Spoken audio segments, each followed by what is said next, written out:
오늘 우리에게 주신 하나님 말씀은 요한복음 제11장 21절에서 27절까지입니다. 마르다가 예수께 여짜오되 주께서 여기 계셨더라면 내 오라버니가 죽지 아니하였겠나이다. 그러나 나는 이제라도 주께서 무엇이든지 하나님께 구하시는 것을 하나님이 주실 줄을 아나이다. 예수께서 이르시되 내 오라비가 다시 살아나리라. 마르다가 이르되 마지막 날 부활 때에는 다시 살아날 줄을 내가 아나이다.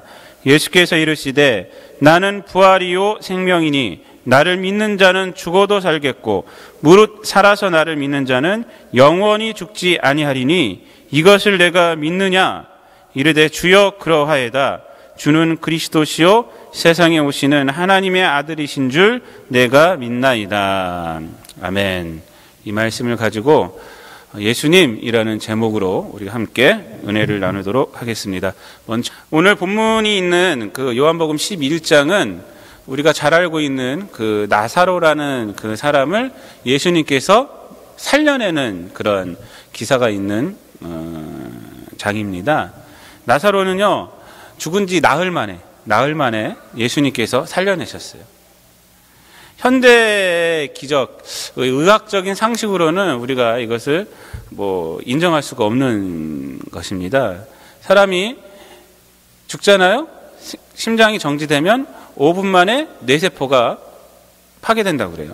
5분 만에. 그러니까 5분 안에 빨리 심장을 다시 뛰게 해줘야 된다고 그래요. 그래서 나흘 정도 되면 이미 이제 심장사, 뇌사뿐만 아니라 이제 세포사까지 진행된 거예요. 뇌는 벌써 갔고 이 세포들까지 다 썩어가는 거예요. 요한복음 11장에서도 보면 냄새가 난다고 그러거든요. 냄새가. 또 이 중동 땅이 어떤 땅입니까? 더운 나라잖아요. 더운 나라. 그랬기 때문에 돌무덤에다 이렇게 시체를 안치하는데 아무리 그 돌무덤에다 시체를 안치한다 해도 썩는 거예요. 썩는 거. 그런데 예수님께서 그걸 살려내셨어요. 그것이 바로 이 요한복음 11장입니다. 특별히 이 요한복음 11장 중에서도 오늘 우리가 읽은 본문은요, 그 나사로의 누이 동생 마르다라는 그 누이 동생의 누이와 예수님과 대화하는 장면이에요. 오늘은 이 전체적인 것을 놓고 우리가 은혜를 나누는 것이, 말씀을 나누는 것이 아니라 요 대화, 마르다와 예수님과의 대화를 중심으로 우리가 한번 이 말씀을 나누려고 합니다. 이 마르다는요, 예수님에 대한 다른 사람들보다 더 많은 애착과 그 다음에 믿음이 있었던 그런 여인임을 우리가 오늘 본문에서 알 수가 있어요. 예수님에 대한 이 믿음은요, 나사로가 살아있을 때 예수님이 계셨더라면 나사로의 병을 고칠 수 있다라는 그런 믿음도, 예수님에 대한 믿음도 이 마르다는 갖고 있었습니다. 그 결과 그녀에게 안타까운 것이 뭐였습니까? 나사로가 살아있을 때 예수님이 도착했으면 좋았을 텐데 라는 것이었어요. 분명 마르다의 그 예수님에 대한 생각은요, 예수님을 존경하고 또 예수님을 귀하게 여기는 그런 믿음이에요. 그런 마음이에요. 그러나 우리가 잘 생각해 보면은 마르다의 예수님에 대한 생각은 당시 다른 사람들이 예수님을 대하는 생각과 크게 차이 나는 것은 아닙니다.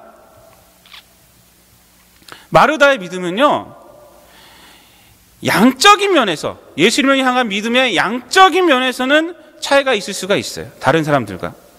그러나 질적인 문제에서는요, 그렇게 큰 차이가 있는 그런 믿음은 아직까지는 아닙니다. 다른 사람들도요, 예수님의 이 특별한 능력은 눈으로 보고 귀로 들어서 알고 있었어요. 그래서 예수님의 그러한 기적들을 보고 싶어서 졸졸졸 쫓아다니는 사람들도 있었고, 그 기적을 내가 좀 보게 해주세요 라고 말하는 그런 사람들도 분명히 있었습니다. 마태복음 9장 8절을 보면요, 예수님께서요, 중풍병자를 고치셨을 때 뭐라고 말하냐면, 사람들이 이러한 권능을 사람에게 주신 하나님께 영광을 돌렸다라고 고백을 하고 있어요. 이러한 권능을 사람에게 주신, 그러니까 예수님의 그 능력을 행했지만 예수님을 보고 뭐라고 생각하고 있었냐면 특별한 능력을 소유한 사람이라고 생각하고 있었던 것입니다. 마르다도 마찬가지예요. 하나님께서 특별한 능력을 주신 분이다 라고 말했어요. 예수님을 향한 그 믿음은요, 다른 사람들보다 더 전폭적이었을 줄 모르지만 질적으로는 그렇게 차이가 없었어요. 사실은 믿음에 관해서는요, 양의 문제가 아닙니다. 제가 언젠가도 말씀드린 것 같은데 믿음은요, 질의 문제예요. 질의 문제. 예수님을 향한 믿음은요, 양의 문제가 아니에요. 내 믿음이 더 크다, 네 믿음이 더 크다. 사실은 그렇게 하는 것이 아니고 그냥 그렇게 말할 뿐이죠. 그런 것들이 아니에요. 예수님이 뭐라고 그랬냐면 제자들에게 겨자씨만한 믿음이 있을지라도 이렇게 말했어요. 이 산을 옮긴다고 그랬어요. 저 바다에 확 던질 수 있다. 겨자씨만한 믿음만 있을지라도. 믿음은요, 질의 문제라는 거예요. 질의 문제. 마르다가요, 오늘 말씀 본문을 보면요, 두 번째 이런 말도 합니다. 22절에 보면은 나는 이제라도 주께서 무엇이든지 하나님께 구하시는 것을 하나님이 주실 줄 아나이다 라고 또 이렇게 말을 합니다. 근데 이 예수님에 대한 이 두 번째 고백도요, 그렇게 큰 의미가 있는 것은 아니에요. 질적으로 차이 나는 것은 아니란 말입니다. 오라비의 죽음 앞에, 사랑하는 오라비의 죽음 앞에 존경하는 예수님께서 늦게 오심에 대한 그 아쉬움의 마음이 이미 드러났잖아요. 드러났죠. 혹시 그래서 그것이 예수님의 마음을 상하게 했을까봐 하는 마음으로 이제라도 주께서 무엇을 구하시면 하나님께서 들으실 줄을 내가 압니다 라고 말함으로써 늦게 오신 것이 안타깝긴 하지만 지금이라도 오신 것이 제게 위로가 됩니다라는 뉘앙스가 된 거예요. 뉘앙스. 혹시 예수님의 마음을 상하게 했을까 봐. 이 고백에요, 예수님께서 내 오라비 나사로를 살릴 수 있다라는 확신은 없어요.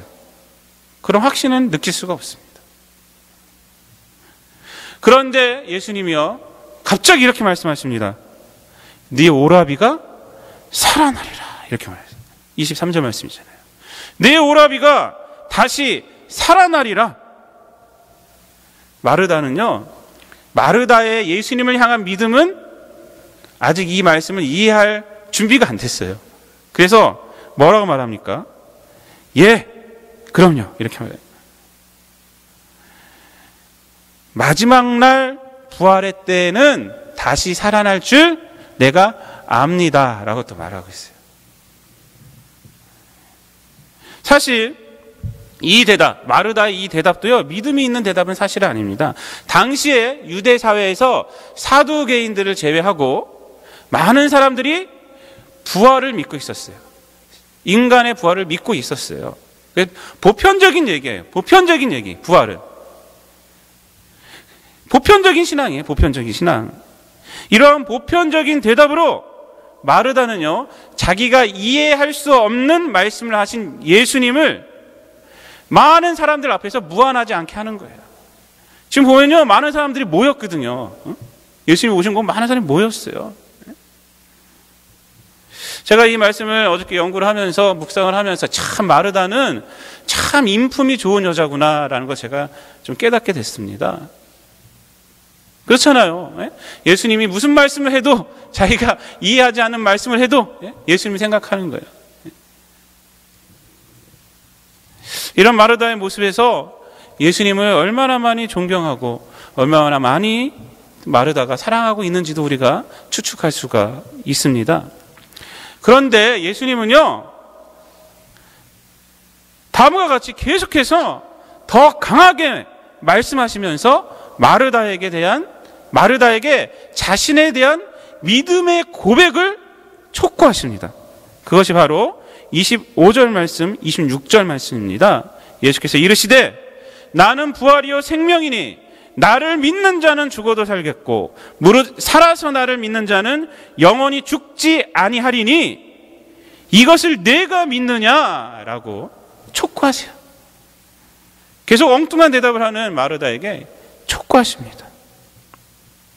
예수님의 이 강력한 말씀에 마르다는요, 지금까지와는 다른 예수님에 대한 신앙의 고백을 하는 것입니다.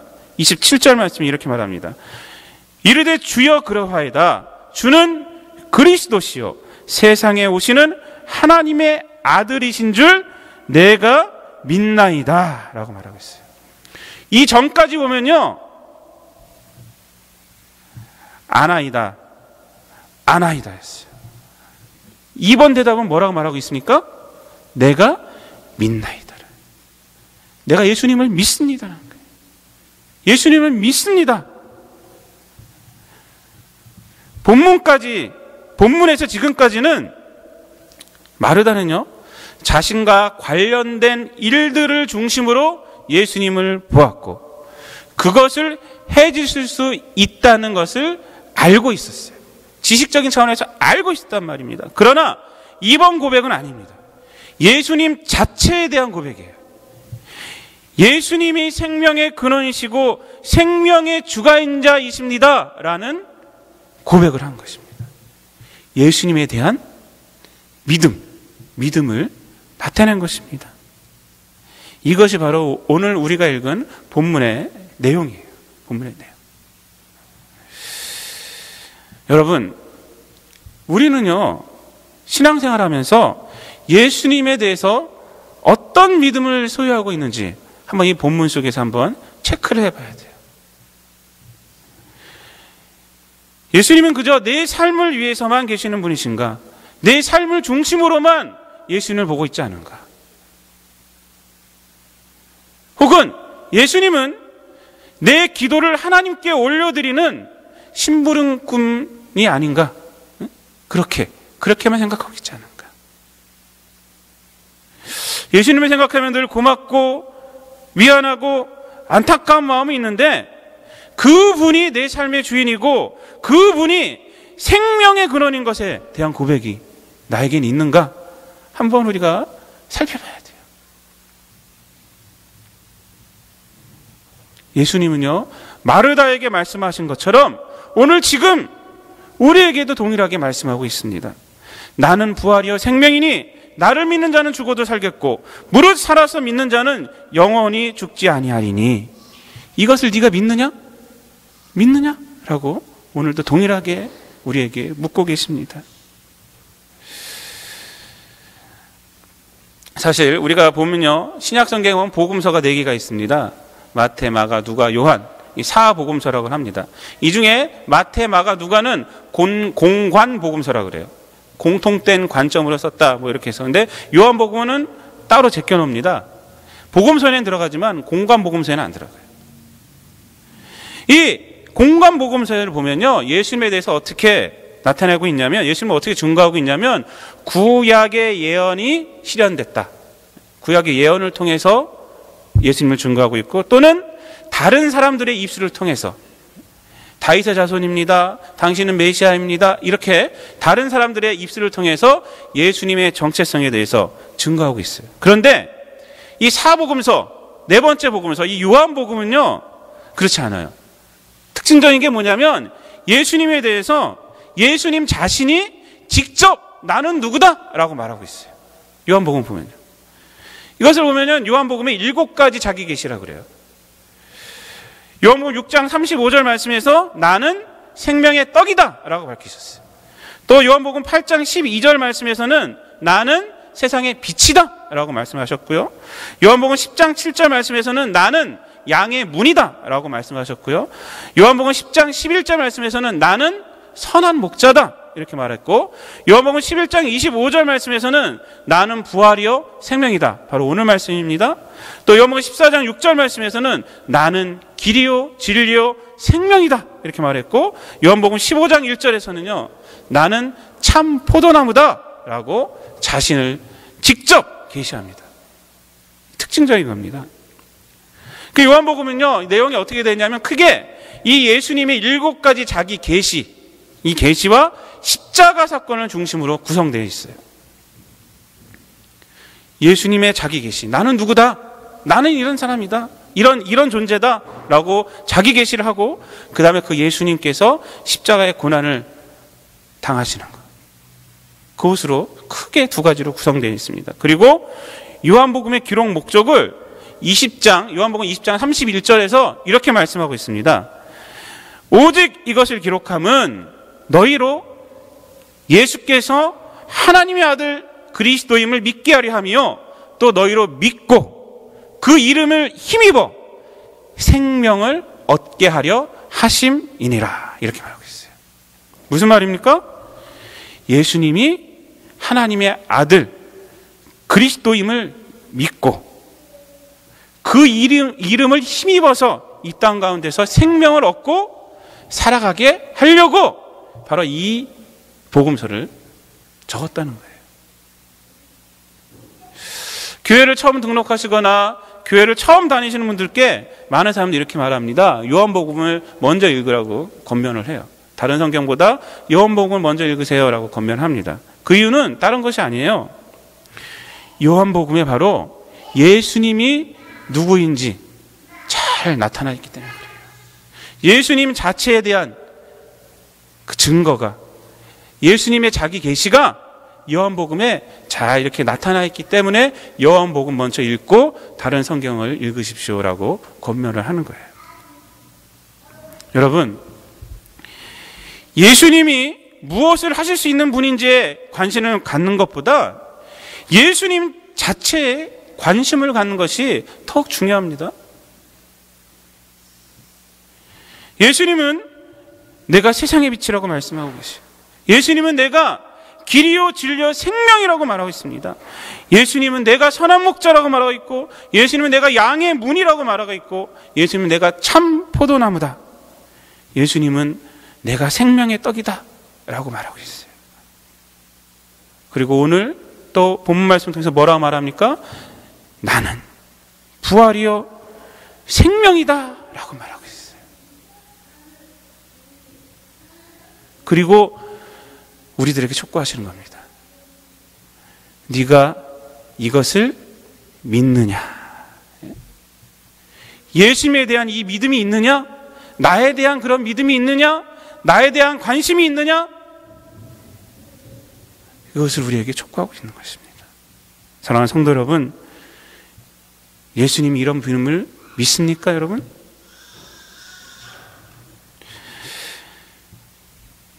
어떤 사람에 대해서 안다는 것과요, 그 사람을 사귄다는 말은 다른 말입니다, 여러분. 다른 말이에요. 사귀게 되면 알게 되는 거죠. 근데 안다는 것이 꼭 사귄다는 것은 아니에요. 예를 들어 우리나라에는요, 요즘 연예인 바람이 불고 있어요. 그래서 연예인 되는 게 아이들의 커다란 소원이 돼버렸어요. 그 연예인 기획사에 들어가는 것이요, 대학 어디 들어가면 더 큰 소원이에요. 연예인 기획사 들어가는 학원들이 또 따로 있어요. 다 우리는. 근데 어떤 학생들이요, 자기가 좋아하는 연예인들이 있습니다. 근데 자기가 좋아하는 연예인들에 대해서 얼마나 잘 아는지 몰라요. 정말 잘 알아요. 그들의 생일, 그들의 버릇, 그들이 잘 다니는 곳, 그들이 무슨 차를 좋아하고, 먹는 건 뭔 좋아하고, 뭐 이런 것들이요, 어떻게 알았는지 학생들 다 알고 있어요. 자기 아버지 어머니가 뭘 좋아하는지는 몰라도 그것들은 다 알고 있어요. 연예인들이 뭘 좋아하는지 다 알고 있어요. 그러나 이렇게 잘한다고 해서 그 연예인과 특별한 관계가 되는 건 아니잖아요. 오히려 연예인들은요, 그들의 그 팬들의 지나치는 관심으로 인해서 피곤해해요. 피곤해하기도 해요. 그래서 너무 도가 지나친 팬들이 있어요. 그들을 뭐라 그러냐면 사생팬이라고 그래요. 사생팬. 사생결단하고 연예인만 쫓아다니는 거예요. 제가 기사를 읽어봤더니 이 사생팬들은요, 연예인 어디 갔다가, 근데 연예인 차들 있잖아요. 자기 차들 타고 가면은 택시를 잡아타고 쫓아간대요. 택시를 대절하고 쫓아간다는 거예요. 그래서 목숨이 뭐 위험할 때도 있고, 그러다가 그 사생팬들이 사고를 날 그런 상황도 몇 번씩 있었다는 거예요. 목숨 걸고 쫓아다닌다는 거예요. 그게 사생팬이에요, 사생팬. 거의 뭐 스토커보다 더 위험한 수준이라고 그래요. 더 위험한 수준. 여러분, 사람과의 관계에서요, 이 사귐이 없는 그러한 삶은요, 상대방에게 피곤한 거예요. 사실 피곤한 거예요. 또 나아가서 기분 나쁜 걸 수도 있어요. 나랑 사귀지 않는데 나에 대해서 너무 잘 알고 있어, 저 사람이. 저 사람이 뭐지? 날 해킹했나? 이렇게 볼 수도 있어요. 기분 나쁠 수도 있는 거예요. 그리고 자기에게는요, 그 연예인을 그렇게 쫓아다니는 사람에게는 사귐이 없기 때문에 연예인과 항상 그 마음속에 뭐가 있는지 아십니까? 그렇게 연예인에 대해서 많이 알고 있음에도 그 가운데는 공허함이 있어요. 왜? 연예인하고 한번 사귀어봐야 되는데 그걸 못하고 계속 알기만 하기 때문에 공허함만 있는 것입니다. 여러분, 신앙적인 면에서도 그렇습니다. 예수님께 관심을 갖고 예수님과 사귐이 있을 때, 예수님에 대한 사귐이 있을 때, 예수님 자체에 대한 믿음이 있을 때 우리 신앙에 생명이 있는 거예요. 그때 생명이 있는 것입니다. 그때 기쁨이 있는 것입니다. 그냥 아는 정도로 끝나면 안 돼요. 그냥 지금 말하다가 압니다 이렇게 했거든요. 공허함이에요. 공허함. 신앙적인 공허함이에요. 수많은 제자훈련 프로그램이 우리 교회에 있습니다. 수많은 성경 공부 프로그램이 있어요. 이런 것들을 통해서 성경을 배우는 것은요, 정말 소중한 것입니다. 그러나 더욱 이런 프로그램이 소중한 것은요, 성경적인 지식을 쌓기 때문이가 아니에요. 성경 공부를 통해서 예수님이 생명의 근원자이시구나, 그것을 깨닫게 되고, 예수님이 나의 삶의 주관자이시구나, 그것을 깨닫게 되고, 예수님께 대한 믿음의 고백을 드리기 때문에, 그렇기 때문에 이 성경 공부가 중요한 거예요. 내 성경 공부가 몇 장 몇 절에 뭐가 있고 이것만 알고 있으면 공허한 거예요. 공허한 거. 성경 공부 프로그램을 통해서 성경을 학문적으로만 공부하면요, 자기 지식적 호기심을 채우는 것에는 도움이 될 수가 있지만 기독교의 생명하고는요, 아무 관계가 없습니다. 여러분들 이어령 교수님 아시죠?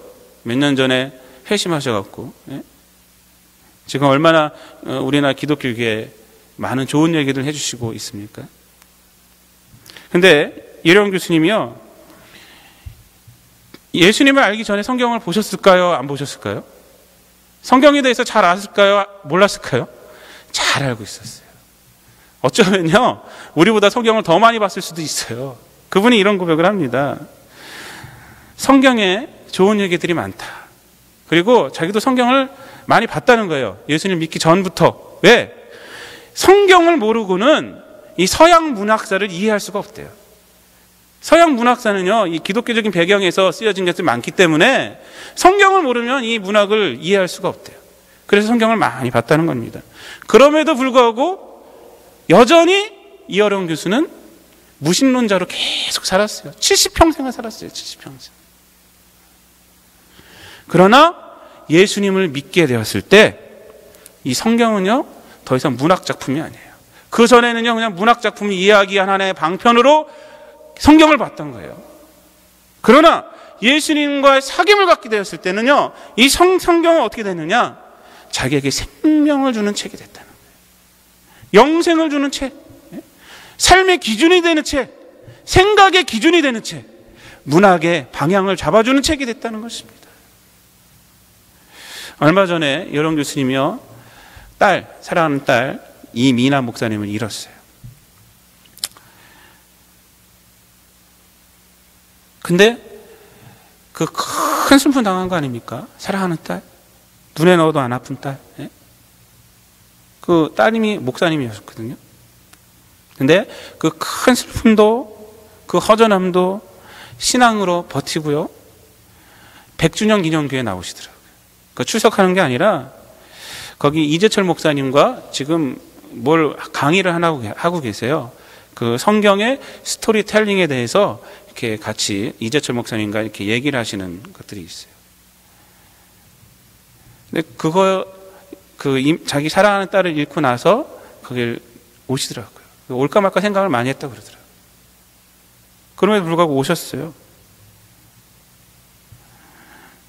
거기서 그 슬픔을요, 신앙으로 이겨내는 걸 제가 봤어요. 그리고 많은 사람들 앞에서 그 성경에 대해서 계속적으로 말씀을 해주고 있는 거예요. 성경에 대해서. 이제 이어론 교수님께 이 하나님의 말씀은요, 그냥 자기 지적 호기심을 채워주는 게 아니란 말이에요. 자기 삶의 힘이 되고 삶을 이끌어주고,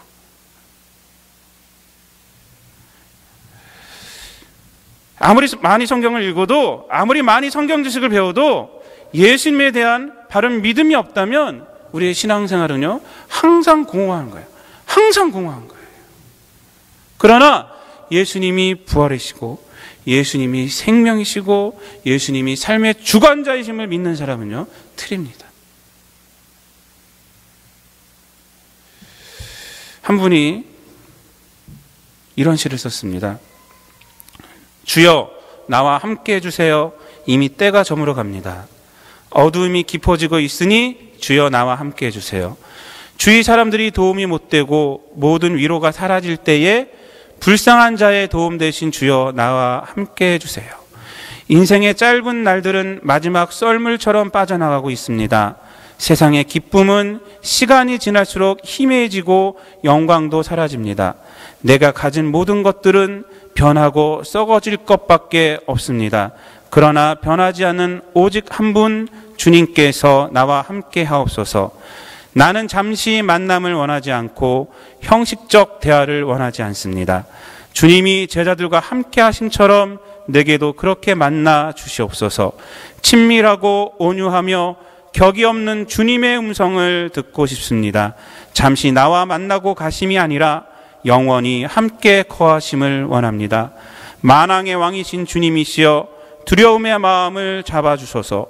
친절하고 선하신 분이시니 그 날개로 감싸주어 오세요. 모든 고통에 대해 오시는 주님, 간구를 들으시는 주님이시니 죄인의 친구 되신 주님께서 이 자리에 함께 해주세요. 주님께서는 내가 아주 젊을 때에도 미소로 나를 지켜보셨나이다. 비록 나는 때때로 반항을 했고 주님을 떠나 모른 채 하고 살았지만 주님께서는 나의 평생 동안을 한 번도 나를 버리신 적이 없습니다. 내 인생의 끝자락에 이를 때에도 오 주여 나와 함께하여 주소서. 내 눈이 감겨질 때에 내 앞에 주님의 십자가를 세워주세요. 어두운 가운데 비추어 주셔서 하늘을 향하여 나아가게 하소서. 천국의 아침은 시작되고 세상의 헛된 그림자들은 사라져갈 때 오 주님, 살아서도 죽어서도 늘 나와 함께 해 주시옵소서. 이 시는 헨리 라이트 목사님의 기도시입니다. 이 시는요, 그분이 죽기 전에 이제 마지막으로 지은 시예요. 이 시에 곡을 붙인 찬송가가 바로 찬송가 481장 때에 저물어 날 이미 어두니라는 것입니다. 이 시의 중심이 무엇입니까? 지금 무엇을 고백하고 있는 거예요? 바로 예수님입니다. 예수님이야말로 생명이시군요. 예수님이야말로 삶의 주관자시군요. 내 삶에서 가장 중요한 것은 예수님이군요. 지금 그것을 고백하고 있는 것입니다. 내 삶에서 가장 소중한 것은 예수님이 나에게 무엇을 해 주신 것이 아니라 나의 삶의 어떤 부분을 해 주셨기 때문이 아니라 그 능력 때문이 아니라 예수님 그 자체가 가장 소중합니다 라고 고백하는 것입니다. 예수님을 알게 된 것이 너무나도 기쁩니다. 삶이 힘들고 어려움을 떠나서 예수님이 그 삶에 함께하여 주시고 동행하여 주신 것이 너무나도 은혜입니다. 살아서도 뵌 주님을 죽음을 통해서 영원히 뵐 수 있으니 죽는 것도 내게 은혜입니다 라고 지금 고백하고 있는 거예요. 이 헨리 라이트 목사님은요, 목회를 열심히 하시다가 결핵에 걸리셨어요. 그래서 의사가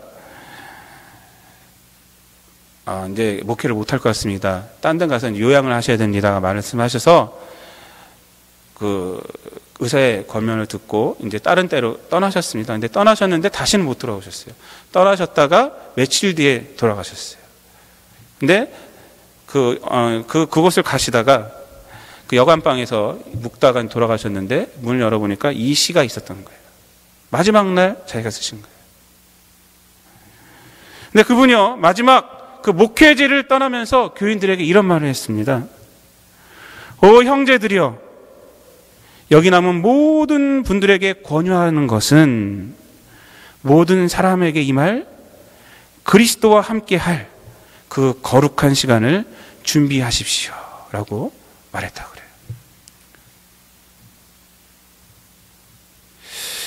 예수님에 대한 바른 믿음을 갖고 있는 사람들인 이 세상이요, 무엇이 진짜고 무엇이 가짜인지 구별할 수가 있어요. 우리가 이 땅에서 예수님과 함께할 그 거룩한 시간을 그분과 함께 준비하는 것이 바로 우리의 삶의 참된 의미란 것을 깨닫게 됩니다. 이 세상에서 관계한 모든 인간관계와 물질은요, 분명하게 다 이 세상에 놓고 가야 할 시간이 우리에게 다가옵니다. 누구에게나 다가와요. 이런 것들이 필요 없다는 것은 아닙니다. 인간관계도 소중하고 물질도 소중합니다. 그렇지만 우리 인생에서 가장 소중한 것은 아니란 거예요. 라이트 목사님의 시처럼 아무리 사랑하는 사람이라도, 아무리 많은 물질이라도 생명을 연장함에 있어서 도움이 못 됩니다. 위로가 못 될 날들이 분명하게 옵니다.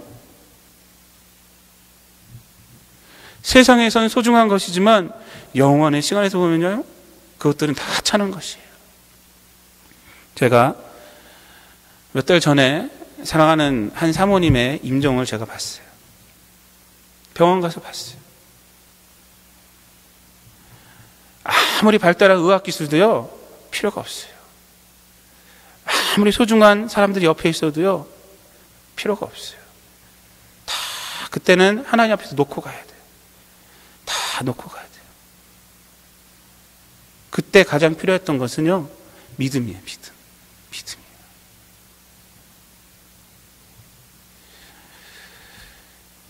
세상에선 소중한 것일 수 있어요. 하지만 영원의 시간에서 보면 다 하찮은 것들이란 말이에요.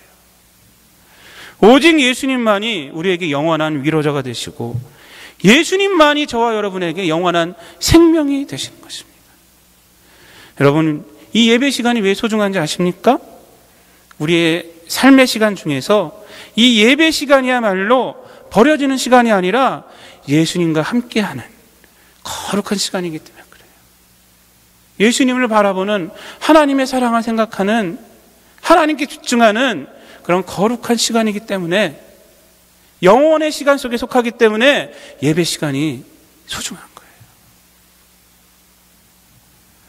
우리의 삶에 예수님이 지배하는 시간이 많아지면 많아질수록 우리의 삶은 성공하는 것이고, 우리의 삶이 세상의 것으로 채워지면 채워질수록 결국 버려질 것이 많아지는 삶이 된다는 것입니다. 사랑하는 성도 여러분, 예수님과 함께 하는 것이 영원의 시간 안에 있는 것이고, 그것이 실제인 것입니다. 예수님에 대한 바른 믿음을 가지시기를 바랍니다. 없어질 세상의 것으로 인해서 예수님에 대한 믿음이 우리에게 필요한 것들이 아닙니다. 오히려 예수님에 대한 진정한 믿음이 있는 사람들은 뭐라고 고백하냐면, 내 삶보다도 예수님이 더 소중합니다 라고 고백하는 거예요. 예수님이 우리의 생명의 근원이십니다. 예수님에 대한 믿음으로 세상을 사랑하는 것입니다. 예수님 그분 자체를 우리가 소중히 여겨야 합니다. 늘 예수님을 가까이 하기 위해서 우리가 늘 노력하고 항상 생각을 해야 돼요.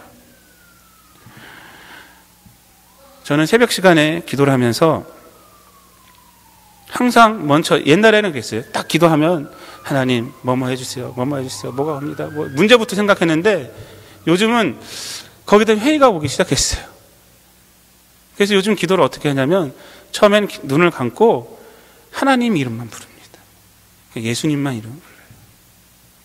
근데 그렇게 이름 부를 때 신기하게도 내 마음속에 성령께서 주시는 평강이 채워집니다. 그냥 예수님. 그리고 나서 기도를 하면은 기도가 슬슬 잘 또 풀리는 것을 제가 경험을 합니다. 여러분, 하루를 시작할 때, 하루를 마감할 때, 또 어떤 일을 시작할 때, 어떤 일을 마칠 때, 여러분들 예수님의 이름을 불러보세요. 예수님의 이름을 불러보세요. 여러분들 마음속에 성령께서 평강을 주십니다. 유명한 부흥 강사 이성복 목사님은요, 항상 오른손을 쥐고 다니셨다고 그러잖아요. 항상 그 누구가 없는데도 오른손을 이렇게 쥐고 다니셨대요. 하루는 어떤 분 이상해서 물어봤대요.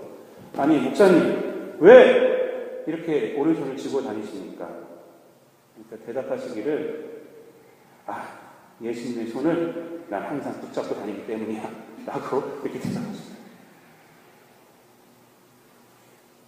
상징적인 거지만 그만큼 그분은 예수님과 함께하기를 사모하고 다녔다는 거예요. 항상.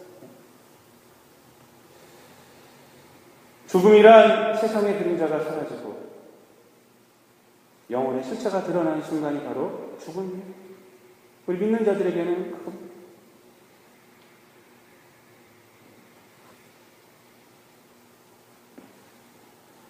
이 세상은요 다 그림자예요. 그림자. 그러나 영혼의 실체가 드러나는 순간이 바로 우리에게 죽음이야. 그때 주님과 동행했던 자들은요 이런 고백을 하는 거예요. 죽어서도 살아서도 예수님을 만날 수 있으니 저는 기쁩니다 라고 고백하게 됩니다. 사랑하는 성도 여러분, 예수님이 부활이요 생명이십니다. 예수님을 믿는 자는 죽어도 살고 무릇 살아서 믿는 자는 영원히 죽지 않습니다. 여러분 이것을 믿으시고 예수님께 대한 바른 신앙의 고백에 의해서 예수님으로 채워지는 삶을 살아가시기를 바랍니다. 그래서 하나님 부르실 때에 죽어도 사는 은혜를 누리시는 성도님들이 되시기를 우리 주님 예수 그리스도의 이름으로 축복을 드립니다.